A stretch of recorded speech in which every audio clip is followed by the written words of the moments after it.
Le premier épisode de ce podcast est accessible gratuitement. Pour écouter la suite, rendez-vous sur le site ou l'application Mediapart. De l'enquête au procès, les grandes affaires de Mediapart en podcast. Qui avait jamais entendu parler du syndicat Avenir Lycéen ? C'est vrai, la mobilisation dans les établissements scolaires fait rarement la une des journaux, et encore moins en dehors des périodes de manifestation. Il y avait pourtant un endroit où ce syndicat était connu, au ministère de l'Éducation nationale, qui, dès sa création en 2019, lui a versé 65 000 €, soit plus qu'à n'importe quel autre de ses concurrents. Cette somme en rondelettes devait assurer le financement d'un congrès qui n'a jamais eu lieu. Mais la carte bleue de l'association a quand même servi.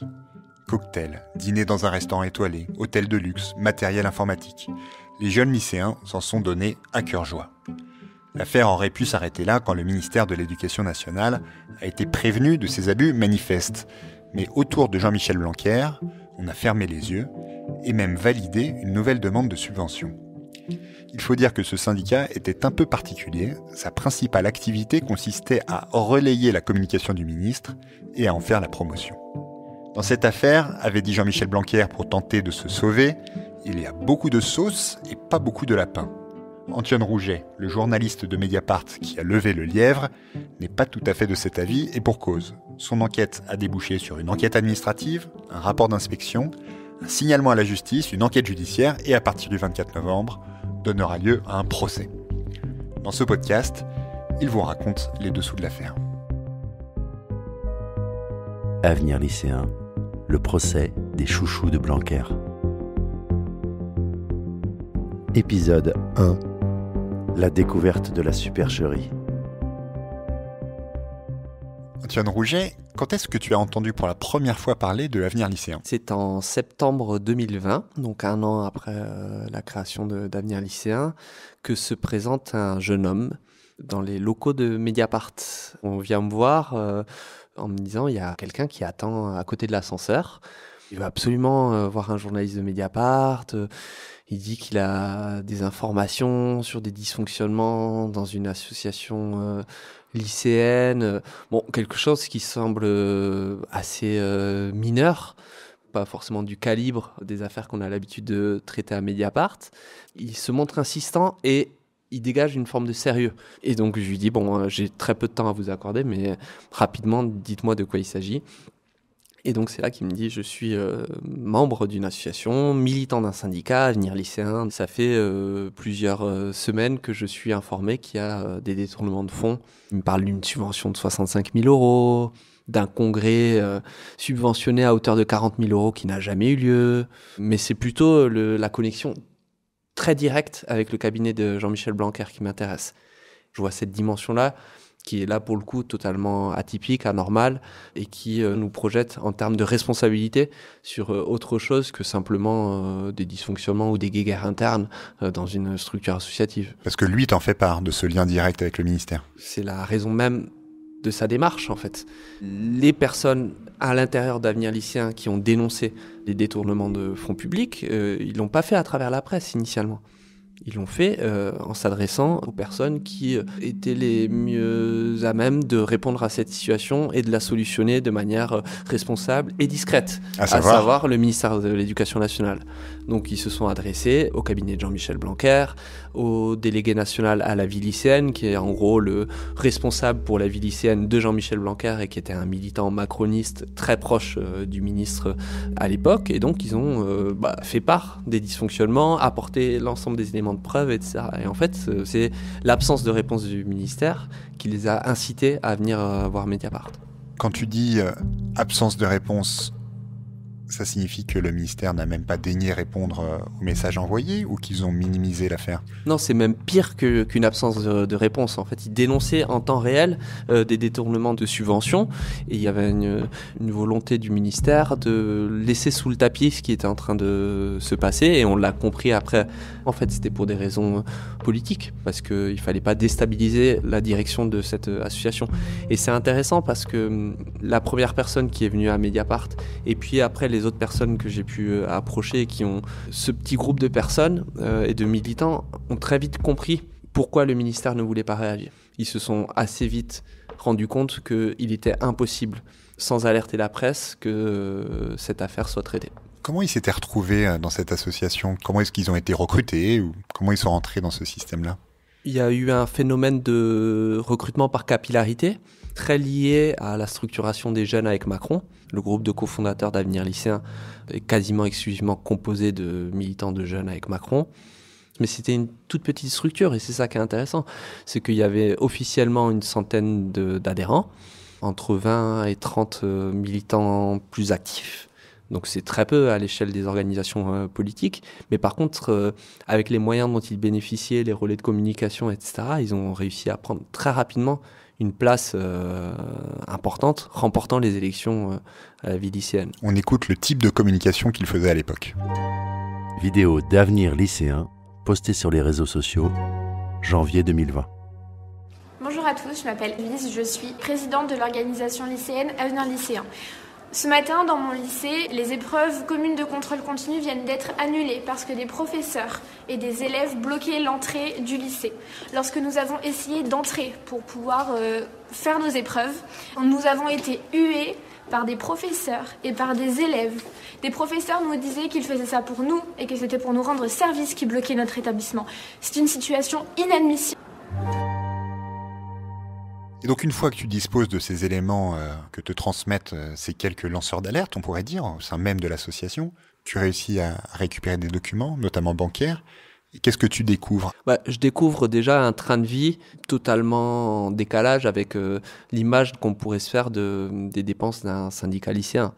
Pour donner juste un exemple, le compte bancaire à la Société Générale d'Avenir Lycéen, le 1er juillet 2020, a plus de 40 000 euros sur son compte et en un mois, est dépensé plus de 20 000 euros. Donc ça passe sous les 20 000. C'est des dépenses dans des grands restaurants, dans des beaux hôtels, beaucoup de retraits d'argent en cash, y compris à des horaires parfois un peu délirants, tard le soir, le samedi soir par exemple, etc. Donc vraiment des dépenses qui ne paraissent pas du tout correspondre avec ce qu'on attend d'un syndicat lycéen. Témoignage d'un adhérent d'Avenir Lycéen dans l'émission À l'air libre, novembre 2020. Énormément de lycéens et d'étudiants sont dans la précarité, vivent très mal la période actuelle.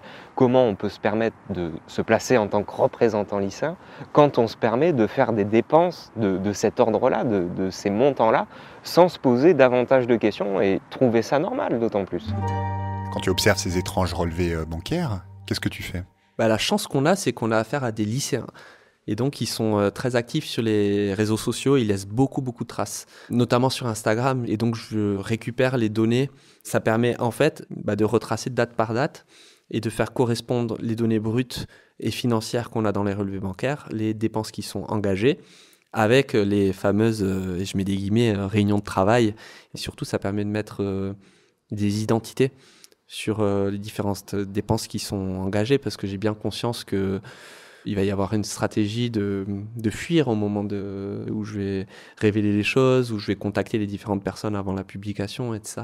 Et donc, j'ai de la matière consolidée dans le sens où on a les dépenses et en face de ces dépenses, les vidéos, photos, commentaires, etc. correspondant aux événements qui y sont liés. De toute façon, j'imagine que tout le monde n'a pas accès au compte bancaire. Qui a la carte bleue de cette association ?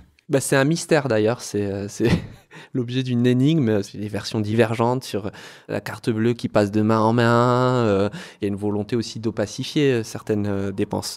Et donc, jour après jour, j'essaye aussi de déterminer, notamment au regard des retraits en cash importants qui sont opérés avec la carte bleue, qui a pu les réaliser.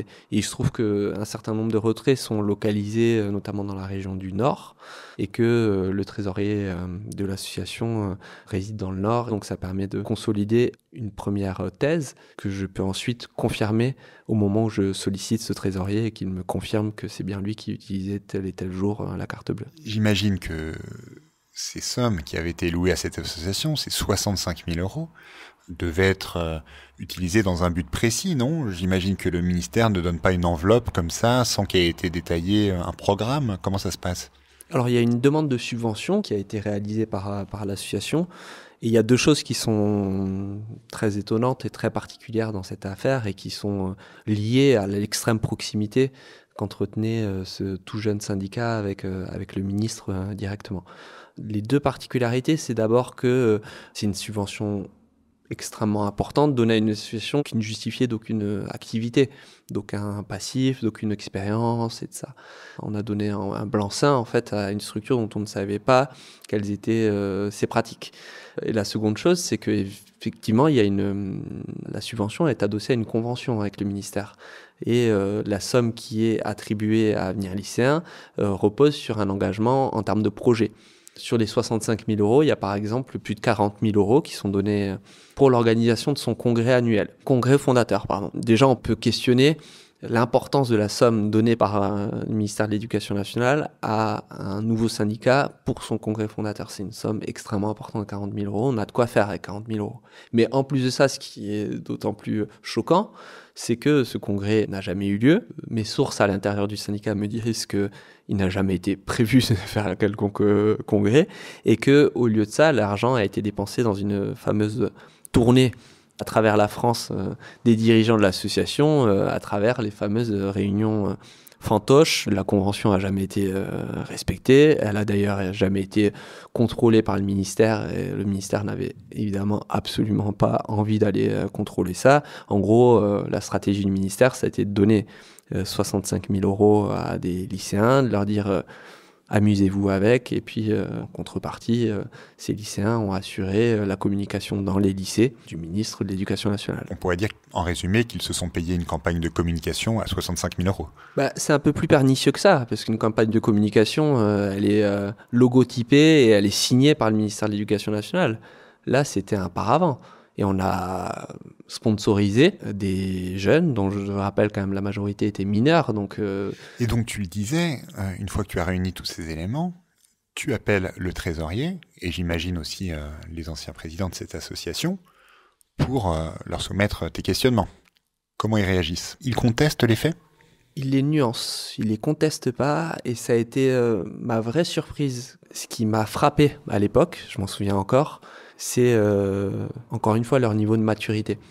J'ai affaire à des gens qui travestissent la réalité, donc qui sont suffisamment habiles par ailleurs pour pas nier les faits, et qui me disent oui, mais par exemple, l'un des dîners dans un restaurant gastronomique, le restaurant de Christian Tête-Doigt, qui est un restaurant étoilé à Lyon, oui, mais c'était un rendez-vous avec des partenaires. C'est vraiment le type de réponse fine, calibrée, maligne, quoi. Je dis quel partenaire, et donc là la réponse du tac au tac, c'est je peux pas vous dire, on a des engagements de confidentialité. Enfin, j'ai vraiment affaire à des gens qui ont des vieux briscards. Mon interprétation, c'était vraiment que c'était des enfants qui jouaient aux adultes et qui jouaient aux professionnels de la politique. Et j'imagine que les informations que tu as publiées ont suscité des débats au sein même de l'association et qu'il y a eu un peu un effet de panique. Il y a eu un tremblement de terre au sein d'Avenir Lycéen, parce que ça a été une médiatisation très forte, extrêmement relayée sur les réseaux sociaux, donc qui a suscité beaucoup d'émoi dans une toute petite organisation. Il y avait des personnes, notamment les personnes qui ont bénéficié des détournements, qui avaient tout intérêt à essayer de verrouiller les choses.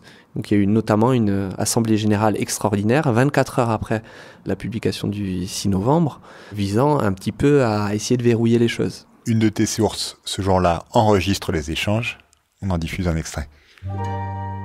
Assemblée générale d'Avenir Lycéen, au lendemain des révélations de Mediapart. Malheureusement, nous n'avons plus le choix à cette heure-là. Ça fait 24 heures que c'est sorti. Personnellement, mon constat, c'est que dans l'état actuel des choses, le nom d'Avenir Lycéen est traîné dans la boue. Encore une fois, arrêtons de nous accrocher à notre petit bébé. Mais la vérité, c'est que dans très bientôt, on va se retrouver au pied du mur, à vous faire harceler comme je suis en train de l'être sur Twitter, par exemple, entre autres dans mes messages privés, avant de se retrouver dans la même situation et pour le coup d'être grillé, mais à vie, dans la vie lycéenne. Prenez vos décisions maintenant et arrêtez de faire les autruches. Inexorablement, le nom d'Avenir Lycéen, moi je pense qu'il est pour le moment cramé. Mais, cependant, il ne faut impérativement pas sacrifier la première structure Avenir Lycéen. Avenir Lycéen, c'est le toit au-dessus de votre tête. L'avenir lycéen, c'est la structure qui, demain, pourra payer les frais d'avocat et les frais de justice. Dans le deuxième extrait, la personne qu'on entend dire qu'il faut absolument sauver le soldat Avenir lycéen parce qu'il y a de l'argent sur le compte en banque et que ça peut éventuellement permettre de payer les frais d'avocat, cette personne, c'est Nathan Monteux, on peut maintenant citer son identité, qui est renvoyé devant le tribunal, qui n'était plus lycéen à l'époque des faits, mais qui par contre était étudiant en droit, militant des Jeunes avec Macron, par ailleurs très proche à la fois de Jean-Michel Blanquer, mais aussi d'un autre ministre, Bruno Le Maire, et qui a joué un rôle à la fois important sur les malversations qu'il y a eu dans l'avenir lycéen, et il va être jugé pour ça, mais aussi dans la volonté de verrouiller les choses, de faire que personne ne parle. Pendant toute la durée de l'affaire, il va essayer de dissuader un certain nombre de personnes de répondre à mes questions, de faire la lumière et de transparence sur ce qui se passe dans la situation, parce que pour lui, il faut protéger Avenir lycéen. Mais ce qui est intéressant, c'est que protéger Avenir lycéen à ce moment-là, c'est aussi protéger Jean-Michel Blanquer. On voit qu'il y a un intérêt politique et un alignement total entre le système de défense qu'il veut mettre en place pour lui, pour le syndicat, alors même que la majorité de ses membres considèrent que l'intérêt du syndicat, en fait, c'est de faire la lumière et de faire le ménage au sein de l'association, et pour le ministre de l'Éducation nationale. Et au ministère de l'Éducation nationale, quelle est la réaction ? La réaction du ministère, elle est dans une autre stratégie en réalité. L'idée, c'est d'abord de mettre à distance Avenir lycéen. Avenir quoi ? On ne sait pas trop ce que c'est au ministère de l'Éducation nationale. C'est qui ? C'est le service de presse qui te répond ? D'abord, c'est le service de presse. Après, quand l'affaire monte, c'est le GESCO, donc c'est le patron de l'administration du ministère, donc qui me téléphone, qui me dit « Mais écoutez, monsieur Rouget, on va vous expliquer tout ça en détail. Il y a un quiproquo, un malentendu, etc. » Et en fait, plus ça monte en température et en pression, et il y a notamment un tournant qui est important dans cette affaire, qui est 2 semaines après nos premières révélations, donc notre premier article à enquête est publié le 6 novembre, et le 20 novembre, il y a la une de Libération, avec Blanquer, le baron noir, sur cette affaire-là, avec des nouvelles informations sur la manière dont des lycéens ont été pris en main pour rejoindre ce syndicat-là au service de Jean-Michel Blanquer. Et donc, à partir de là, l'affaire devient vraiment extrêmement populaire et médiatique. C'est un moment de bascule. Et là, il y a un changement de ton au ministère de l'Éducation nationale. On sent que là, ça rigole plus. À suivre.